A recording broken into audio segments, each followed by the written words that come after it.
Kim Kardashian looked incredible as she posed in skin-tight skims for a new Instagram video. The 41-year-old flaunted her famous curves in a couple of different soon-to-be-released looks from her shapewear brand.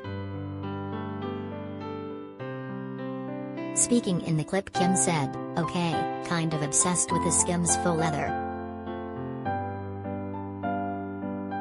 Turning around to show off the first look from behind, she said, "These are the leggings and this is the top. I think I need a bigger size in the leggings." After changing into the next look, Kim continued, "And this is the tube top. Super cute. I used to wear something like this so long ago and I just love that we redid it. Super cute." Kim's new video comes after she was slammed by fans who accused her of photoshopping a recent mirror selfie.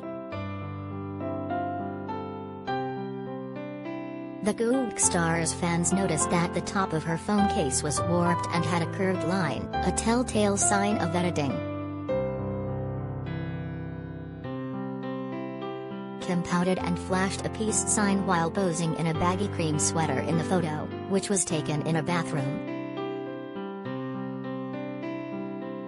She posted the snap on Instagram, captioning it with lips and peace sign emojis. Her eagle-eyed followers were quick to notice the apparent editing blunder on her phone. They speculated that Kim had used the retouching app Facetune to thin out her face or give the illusion of more volume in her hair. One posted on Reddit, "Her phone is warped and I don't understand why because she's so beautiful." Another wrote, "Her phone case is warped on the top left corner, our left. It's like pulled up a smidge. Why does she need to Photoshop her cheekbones?"